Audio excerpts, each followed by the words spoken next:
Entonces, brevemente, ¿qué es el lupus? La definición de lupus no es fácil porque ustedes saben que es una enfermedad que es crónica, es autoinmune, es multisistémica, que no tiene una causa. En realidad, la enfermedad surge de la confluencia de muchos factores, donde tenemos una susceptibilidad genética.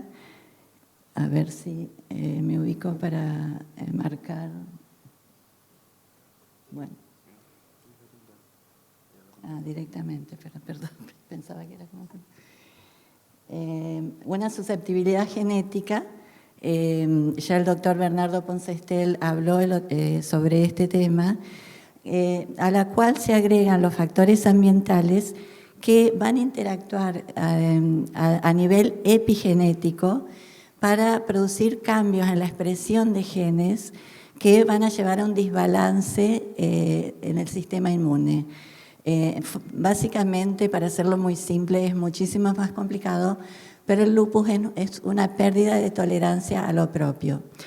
Y esto se desencadena por esta interacción de susceptibilidad genética con factores ambientales como puede ser la luz ultravioleta, factores infecciosos, factores químicos, el estrés que puede actuar a nivel biológico también, y hay una susceptibilidad de género, como vamos a ver luego, que está relacionada con factores hormonales porque las mujeres en edad reproductiva tienen una susceptibilidad mucho mayor. Todo esto va a dar esa respuesta inmune alterada, esa pérdida de tolerancia a lo propio, que desde el punto de vista clínico se va a manifestar por procesos inflamatorios en diferentes órganos. Una de las características del lupus es que puede afectar cualquier órgano del cuerpo, puede afectar uno o varios según cada paciente, por lo tanto, clínicamente es muy heterogénea la enfermedad y si no es tratada a tiempo y adecuadamente, esa inflamación se va perpetuando y va produciendo un daño crónico que puede llevar a problemas muy serios como insuficiencia renal, aterosclerosis, fibrosis pulmonar y muchos otros. Uno de los mensajes que yo quiero que reciban de esto ahora es que esa gran heterogeneidad clínica que caracteriza al lupus, porque se le llama, es la enfermedad que representa toda la medicina interna, no depende completamente de factores genéticos. Los factores genéticos solo explican menos del 40% de la heterogeneidad clínica del lupus y por eso es importante que nosotros tengamos en cuenta muchos otros aspectos para valorar tanto clínicamente al paciente como para poder predecir en cierta manera el pronóstico. ¿A cuántas personas afecta? En realidad no hay estimaciones precisas, pero se cree con estimaciones muy conservadoras que debe haber aproximadamente 5 millones en el mundo de pacientes con el lupus eritematoso sistémico, que es la forma más frecuente de la enfermedad. En Estados Unidos sí hay estudios epidemiológicos donde se estima que aproximadamente para el año 2018 vivían 200.000 personas con lupus y eso surge de una prevalencia media de 73 por cada 100.000 habitantes. Pero si nosotros solamente observamos al grupo de mujeres, la prevalencia, es decir, el número de personas con la enfermedad en un tiempo determinado y en un lugar determinado, va a subir a 130 por 100.000, comparado con solo 15 hombres por 100.000. Y una de las características muy, diría, típicas del lupus es que afecta desproporcionadamente a las mujeres, como les dije antes, sobre todo en su etapa reproductiva de la vida, con razón mujer-hombre, que puede ir de 9, 10 a 15, según los estudios, mujeres por cada un hombre. Y otra característica sumamente importante que nosotros en Latinoamérica la tenemos que tener muy en cuenta a la hora de valorar los grupos de riesgo a desarrollar lupus, es que también afecta a personas de piel de color. es decir, personas afrodescendientes, mestizos, descendientes de asiáticos y de indígenas. Esas personas comparadas con caucásicos tienen un riesgo de 3 a 4 veces mayor a desarrollar lupus que los blancos. ¿Cómo se manifiesta? Hay 4 grupos principales. El más común y al que me voy a referir en el resto de esta presentación y probablemente en el simposio la mayoría de los otros participantes es el lupus eritematoso sistémico, que como dije inicialmente afecta a cualquier órgano del cuerpo. Cualquier órgano puede estar afectado por el lupus, algunos más con más frecuencia, otros con menos. Hay un lupus que se conoce como cutáneo, que afecta solo la piel, y el prototipo es el lupus discoide. Ahí hay una foto, luego les voy a comentar un poquito más sobre esto. El lupus inducido por drogas, que no es muy común, es por exposición a ciertos medicamentos y suele ser temporal. Cuando se quita, digamos, el factor desencadenante, la enfermedad desaparece. Y el lupus neonatal, que es el de los bebés recién nacidos, hijos de madres con ciertos anticuerpos que atraviesan la placenta y que pueden producir distintos tipos de manifestaciones. Tampoco es tan frecuente, pero es importante conocer que existe este grupo. ¿Cómo se ve el lupus? ¿Cómo lo vemos? Bueno, como les digo, es una enfermedad muy heterogénea. La piel es uno de los órganos más afectados. Un 90% de las personas con lupus van a tener alguna manifestación en la piel a lo largo de su vida. Y hay múltiples manifestaciones en piel. Algunas son inespecíficas. ¿Qué quiere decir eso? Que se presentan también en otras enfermedades. Otras, como vamos a ver luego, son más características del lupus. Aquí podemos ver en la tercera. Este es el típico eritema malar en alas de mariposa, la fotosensibilidad, las úlceras orales, el pelo lúpico, pero también hay manifestaciones que se ven en la piel y que son de origen vascular, como las vasculitis de pequeños vasos de la piel o el fenómeno de Raynaud, las cuales también se pueden ver en otras enfermedades autoinmunes. Y las artritis o las manifestaciones musculoesqueléticas, que también son sumamente frecuentes en el lupus, más del 90% de los pacientes. Lo más típico es una inflamación que no va a producir erosiones y en un porcentaje muy pequeño de pacientes, aproximadamente 5% de los pacientes con lupus, pueden desarrollar este tipo de deformidades que no son fijas, a diferencia de las de la artritis reumatoidea, porque lo que afectan es el aparato ligamentoso de las manos. Esto no quiero que recuerden todo, sino que tengan la idea de que es muy heterogéneo. Hay muchas manifestaciones y estas son solo algunas de las que pueden ser presentes en pacientes con lupus. La forma de lupus cutáneo son 3 grupos principales. El primero, que es el del cual ya les hablé, el lupus agudo, que se ve más que nada en el lupus sistémico, es el eritema en alas de mariposa y también hay otras formas, exantemas generalizados. Esto se ve en el 60% de los casos que tienen lupus. De los pacientes con lupus eritematoso sistémico, 60% van a tener eritema malar. Pero si alguien viene con un eritema malar típico, es muy posible que lo que tenga es un lupus sistémico y no otra forma de lupus localizado en la piel, como sería el caso del lupus cutáneo subagudo, que son las 2 imágenes del medio, donde se presenta solo asociado con manifestaciones sistémicas en el 50% de los casos. Y aquí vemos las 2 formas típicas, una forma anular, una forma psoriasiforme.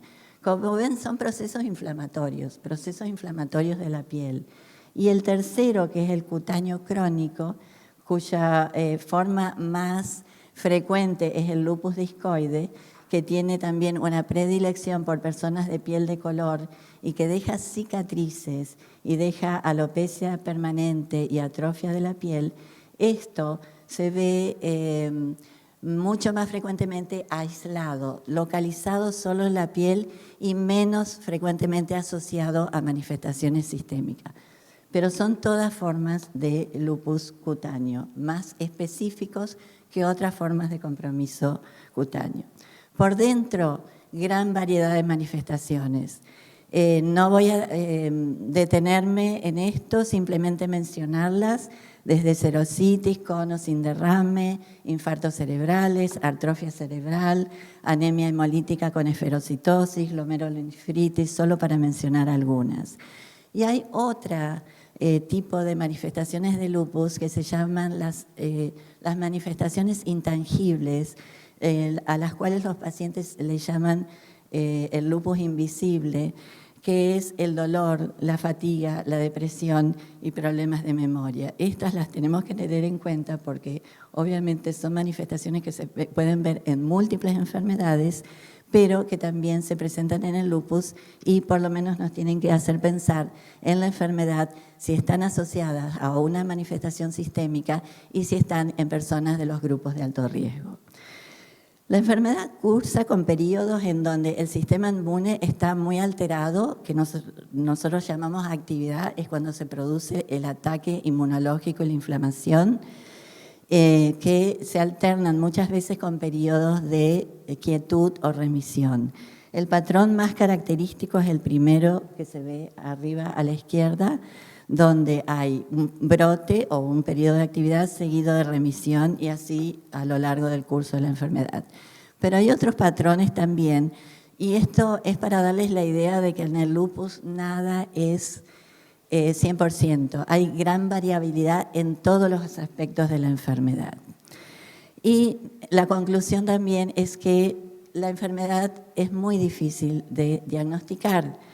¿Por qué? Por esto, porque hay una gran variedad de síntomas y órganos afectados, porque su desarrollo es solapado y brusco, porque es frecuentemente invisible y asociado con manifestaciones que son muy comunes en otras enfermedades, como la depresión o la fibromialgia, porque puede imitar un gran número de enfermedades infecciosas, tiroideas, oncológicas, vasculares, y porque no existe una sola prueba, patrón de oro, que tenga alta especificidad y alta sensibilidad para el diagnóstico de la enfermedad. Y acá me voy a detener muy poquito, poniendo en relevancia que la sospecha es fundamental. ¿Y cuándo sospechamos lupus? Cuando recibimos un paciente de estos grupos de riesgo. Por eso la epidemiología es tan importante, saber que si viene una mujer joven, sobre todo si es de origen mestizo, y que tiene a lo mejor esos síntomas intangibles, dolor, fatiga, por un tiempo prolongado, que no se puede explicar por otras enfermedades, y que tiene compromiso en algún otro órgano, tenemos que hacer un interrogatorio muy exhaustivo, un examen físico bien detallado y pedir algún examen de laboratorio. Luego va a haber un par de sesiones sobre esto, pero un laboratorio básico como para por lo menos encauzarnos en la posibilidad del diagnóstico, en la sospecha de que esta paciente, o a veces también puede ser un hombre, no es que tiene que siempre ser mujer, puede tener la enfermedad. Y en relación al laboratorio, simplemente quiero mencionar algo de los anticuerpos antinucleares, que seguramente ustedes habrán oído hablar.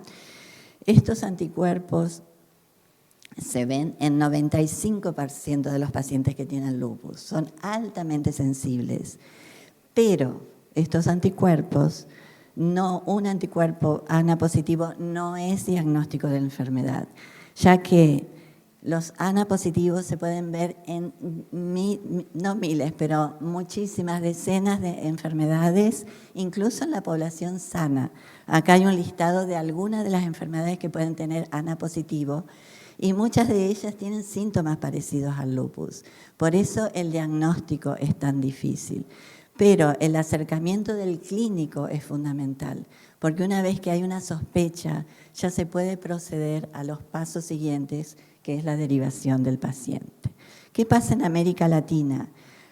Sabemos que con una población tan grande y de gran diversidad étnica, donde hay muchas desigualdades en sanidad, acceso, educación, pero hay pocos recursos de investigación, no tenemos datos epidemiológicos poblacionales, digamos, de toda la región, pero sin embargo hay varios estudios en algunos países donde nos muestran que la prevalencia oscila entre 40 y 90 casos por 100.000 habitantes. Pero nuevamente, si nos enfocamos en las mujeres, vamos a ver que esa prevalencia sube al 200 por 100.000, comparado con 20 por 100.000 hombres. Y que nuevamente mestizos, indígenas y afrocaribeños van a tener un riesgo 3 a 4 veces más alto. Por lo tanto, piensen en lupus cuando vienen pacientes de estas características con esos cuadros clínicos que les mencioné. También hay desigualdades étnicas en Latinoamérica, esto está descrito por nuestro grupo GLADEL. El lupus se desarrolla a edades más jóvenes en estos pacientes mestizos, tienen manifestaciones clínicas más graves, mayor mortalidad que los caucásicos, y el hecho de vivir en la pobreza y la marginación se asocia a peores desenlaces. Los hombres con lupus en Latinoamérica suelen tener un comienzo más abrupto, una enfermedad más grave, con más nefritis y serositis, y también se ve el lupus en niños y adolescentes, que representan el 10 al 20% de todos los casos con lupus en Latinoamérica. Y este grupo en particular tienen una tendencia a tener más compromiso renal y neurológico. No olvidemos que la nefritis lúpica es una manifestación frecuente y grave del lupus. Puede ocurrir en hasta 60% de los pacientes y puede ser silente la enfermedad. Por lo tanto, el retraso en el diagnóstico de esta manifestación puede tener consecuencias dramáticas, incluyendo la insuficiencia renal aguda, la insuficiencia renal crónica terminal y la muerte. Por eso sospecharlo es muy importante. Mortalidad por lupus en mujeres latinas. Sabemos que la sobrevida ha mejorado en las últimas décadas. Sin embargo, las mujeres latinas, en toda la población de mujeres latinas en Estados Unidos, por ejemplo, el lupus representa entre la quinta y la sexta causa de muerte de todas las posibles muertes en esta población, con lo cual hay que prestar atención a esta enfermedad, a pesar de que no es una enfermedad considerada tan frecuente. No es tan frecuente, pero está entre la quinta y la sexta causa de mortalidad en esta población. Entonces llegamos a la conclusión de que el diagnóstico y el tratamiento temprano son claves para reducir tanto la morbilidad como la mortalidad. ¿Por qué? Hay estudios que han mostrado que los pacientes que son diagnosticados antes de los 6 meses, desde que comienzan sus síntomas, tienen una tasa mucho menor de brotes o reactivaciones. Pero cuando se falla en controlar la enfermedad dentro de ese periodo por retrasos en el diagnóstico o por tratamientos inadecuados, eso se va a asociar a un daño orgánico permanente, insuficiencia renal crónica, fibrosis pulmonar, mucho tipo de daño que es irreversible y que eso a su vez aumenta el riesgo de mortalidad. Y esto es una necesidad insatisfecha en la población con lupus, porque hay muchos estudios en el mundo que han demostrado que desde que empiezan los síntomas de la enfermedad hasta que se llega al diagnóstico, el paciente suele tardar entre 2 a 6 años y pasar por 3 o más médicos. Y aquí simplemente, brevemente, les un testimonio de pacientes. Creo que a casi todos nos diagnosticaron otra enfermedad cuando iniciamos con los síntomas. Y en mi caso, hasta que llegué a una etapa crónica, me confirmaron que era lupus. Por eso el médico de atención primaria es tan importante, porque la mayoría de los pacientes que luego van a recibir un diagnóstico de lupus han consultado inicialmente con médicos de atención primaria y el diagnóstico es difícil. Entonces, es sumamente importante la educación, aprender sobre la enfermedad, pensarla y seguir con estos proyectos o con estos programas de educación al médico de atención primaria, al estudiante de medicina, para que acortemos la brecha diagnóstica.